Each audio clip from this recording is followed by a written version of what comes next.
الرحمن الرحیم۔ پہلا پہلو اہل بیت کی زندگی کا یہ ہے، سمجھو تین اینگل نکلتے ہیں، تین شیڈو ہیں۔ پہلی چیز جو اہل بیت کی زندگی میں نظر آتی ہے وہ ان کے معجزات ہیں۔ خیبر کو فتح کیا، خندق کو فتح کیا، شجاع تھے، پانی پہ چلتے تھے، ٹھوکر سے مردے کو زندہ کرتے تھے، اپنی انگلی کے اشارے سے سورج کو پلٹایا۔ حضرت ابراہیم کے معجزے، حضرت آدم کے معجزے، سارے معجزے جو انبیاء کے پڑھتے ہیں، یہ ایک خاص ان کی زندگی کا ہے۔ لیکن یہ دیکھا اس پہلو کا پریکٹیکلی، عملی میری زندگی میں کیا میں اس کو پریکٹیکلی اپنی زندگی میں لا سکتا ہوں کہ مثلا امیر المومنین مردے کو زندہ کرتے تھے، کیا میں مردے کو زندہ کر سکتا ہوں؟ وہ سورج کو پلٹاتے تھے، کیا میں پلٹا سکتا ہوں؟ نہیں۔ وہ چاند کے دو ٹکڑے کرتے تھے، میں کر سکتا ہوں۔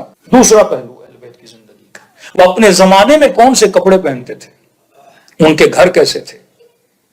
کہ کراچی میں ایک ٹویٹ چلا، اب ہوتا یہ ہے کہ بعض کام ہم کرتے ہیں، ہمیں پسند ہیں، اب ہم کہتے ہیں کہ اہل بیت نے بھی کیے ہیں۔ تو کسی نے کہا مولانا یہ نئی روایت مارکیٹ میں چل رہی ہے۔ دیکھیے کئی کام آپ کرتے ہیں شرعن گناہ نہیں ہے، آپ کرو۔ کئی لوگ ہیں دھاگے باندھتے ہیں، کڑے باندھتے ہیں، کانوں میں بالیاں بوندیاں، شرعن حرام نہیں ہے، بندہ کر سکتا ہے، کوئی بات نہیں۔ لیکن اگر اس کو شریعت کا نام دیا جائے کہ یہ اہل بیت نے کہا ہے یا اہل بیت نے کیا ہے، یہ غلط ہے۔ آپ کسی بھی کام کو معصوم سے جب منسوب کرتے ہو، آپ کے پاس مستند چیز ہونی چاہیے کہ یہ معصوم نے کیا تھا۔ اب ایک کام میں کر رہا ہوں لیکن بولوں کہ نہیں امام نے بھی کیا تھا، کیونکہ میں کر رہا ہوں، یہ اپنی سیلف کی محبت کو پروف کر رہا ہوں، کس سے؟ امام کے لیے۔ تو کسی نے لکھا معصوم نے فرمایا جو کانوں میں بالیاں نہ پہنے وہ یہودی ہے۔ تو میں نے کہا سارے شیعوں کو تم نے یہودی بنا دیا۔ یہ بعض کام ہم لوگ کرتے ہیں جو واقعاً، بعض لوگ پھر ایکسٹریم لیول پہ چلے جاتے ہیں، کہتے ہیں یہ کام بھائی شریعت نے اگر کسی چیز کو منع نہیں کیا آدمی کر سکتا ہے۔ کئی مومنین ہیں چاندی کی چینز پہنتے ہیں، بہت سارے کام کرتے ہیں، شرعن حرام نہیں ہے، مرد چاندی پہن سکتا ہے، سونا اس پر کیا ہے؟ حرام۔ اگر کوئی کڑی پہننا چاہتا ہے، کانوں میں بالیاں پہننا چاہتا ہے، شرعن حرام نہیں ہے۔ لیکن نسبت دے اس کی کس کی طرف؟ معصوم کی طرف۔ کہ آپ کو چھوٹی چھوٹی چیزیں معصوم کی یاد رہ جاتی ہیں لیکن حسین کی نماز یاد نہیں ہے جو واجب ہے، مولا حسین کا روزہ یاد نہیں ہے، مولا حسین کی صداقت یاد نہیں ہے، مولا حسین کی قربانی یاد نہیں ہے، وہ چیزیں بھی تو یاد کرو نا۔ ان چیزوں کو اپنی نسلوں میں ہائی لائٹ کرو جو واجبات ہیں۔ اور یہ فرمان معصوم ہے، فرماتے ہیں آخری زمانے میں لوگوں کی مستحبات پہ بڑی پکڑ ہوگی لیکن واجبات کو کیا کر دیں گے؟ ترک کر دیں گے۔ میں نے دیکھا ہے بعض لوگوں کو کہ زیارت عاشورہ اس بندے کی قضا نہیں ہوتی، یعنی واجب کر دیا اس نے کہ میں نے ڈیلی زیارت عاشورہ پڑھنی ہے، لیکن نماز بندے کی قضا ہو جاتی ہے۔ آیت الکرسی اس کی قضا نہیں ہوتی، وہ تو پڑھتا ہے لیکن روزہ جناب نہیں رکھتا، وہ قضا ہو جاتا ہے۔ یہ آخری زمانے کی نشانیاں ہیں کہ بندہ مستحب کاموں میں خود کو بہت زیادہ انوالو کر لے گا لیکن واجب کو ترک کر دے گا۔ مستحب کی ویلیو تب ہے جب بندہ واجب کو کیا کرے؟ ادا کرے۔ اب بندہ بغیر وضو کے نماز پڑھتا رہے، اس نماز کا فائدہ کیا؟ نماز بھی تب قبول ہوتی ہے جب اس کے مقدمے کو کیا کیا جائے؟ انجام دیا جائے۔ تو کئی لوگوں کی توجہ ان چیزوں پر ہے، یا آپ کو زیادہ تر نظر آتا ہوگا وہاں پر سعودی عرب میں یہ چیز زیادہ نظر آتی ہے۔ آج ایک مومن ملا کہ لگا ہمارے آفس میں بحث ہو گئی، تو ایک انگریز تھا، اس نے، دونوں ہم مسلمان تھے کہ شیعہ مسلم تھا، وہ کوئی سامنے وہابی مسلم تھا۔ تو کہا کہ آپ کے کتنے بچے ہیں؟ انہوں نے کہا ہمارے 2-3 بچے ہیں۔ کب آپ کے بچے پیدا ہوئے؟ اس نے کہا فلاں تاریخ کو میرے بچے پیدا ہوئے۔ تو کہا اس خاتون نے کہا تو کل تو آپ کی بچی کا برتھ ڈے ہے؟ تو اس نے کہا ہاں۔ تو کہا کہ آپ اپنی بچی کے لیے کیک نہیں لے کر جاؤ گے؟ کہا ہم کیک نہیں لیتے۔ کیوں نہیں لیتے؟ کیک بدعت ہے۔ کیوں بدعت ہے؟ کیونکہ نبی نے کیک نہیں کاٹا تھا۔ تو کہ وہ پریشان ہو گئے، کہ مجھے پوچھنے لگی واقعا بدعت ہے؟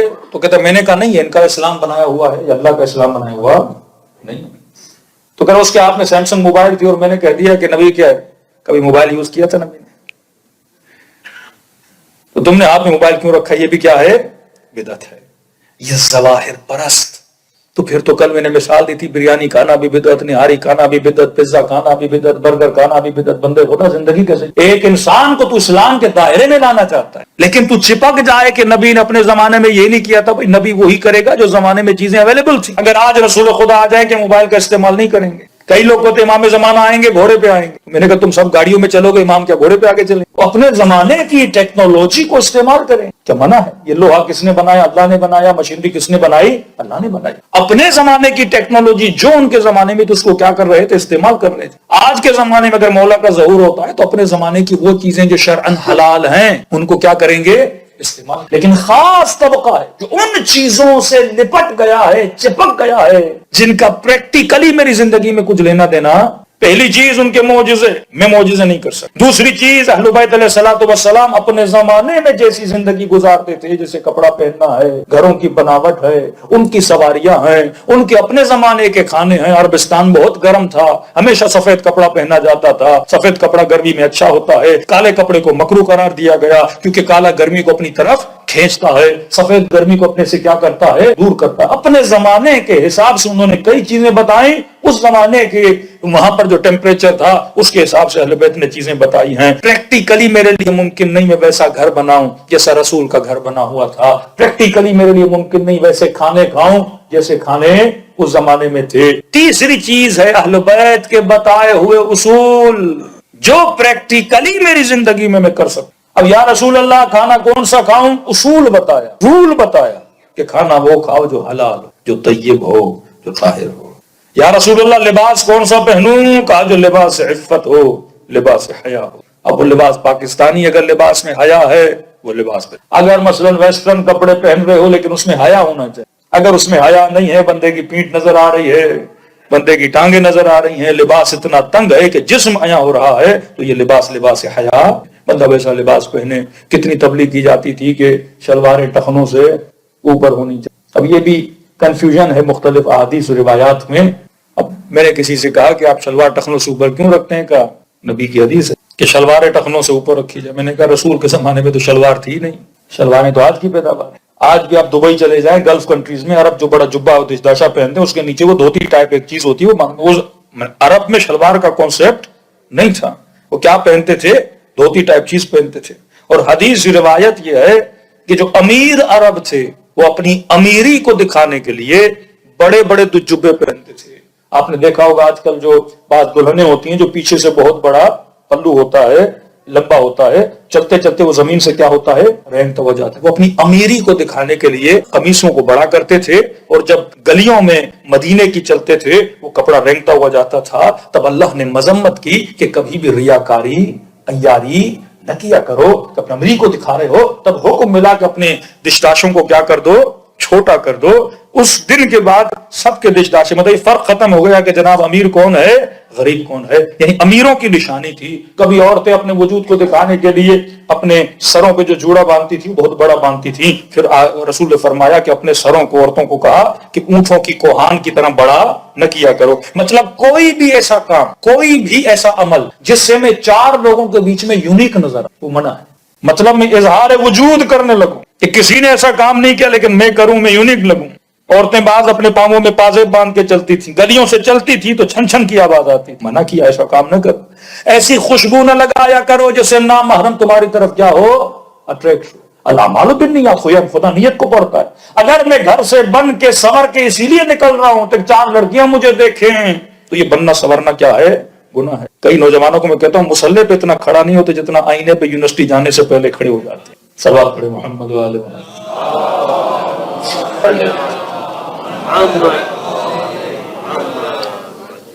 دو گھنٹہ بندہ آئینے پہ کھڑا ہو، کبھی بال بنائے کبھی چہرہ بننا سورنا حرام نہیں ہے، لیکن اگر نیت یہ ہو کہ میں جاؤں۔ اہل بیت علیہ السلام کس طرح کے کپڑے پہنتے تھے۔ تیسرا پہلو ان کے بتائے ہوئے اصول بتا رہی ہے کہ امیر المؤمنین کے زمانے کے کپڑے الگ، 70 ٹاکے لگے ہوتے تھے امیر المؤمنین۔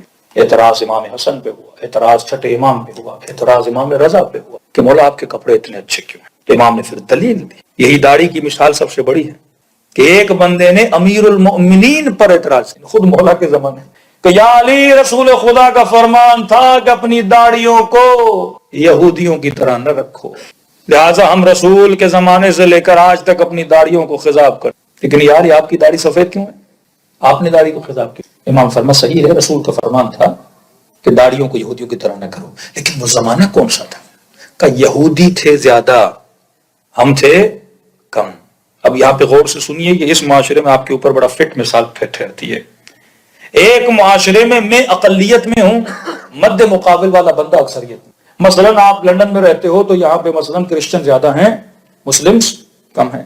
آپ ایک گلی میں رہتے ہو جس میں مثلا 20 گھر کرسچنز کے ہیں, 2 گھر مسلم کے ہیں, آپ اقلیت میں. تو جب آپ اقلیت میں ہوتے ہو تو رسول نے فرمایا اپنی شکل اکثریت کی طرح نہ بناؤ, کیونکہ تم بھی اس میں گھل مل.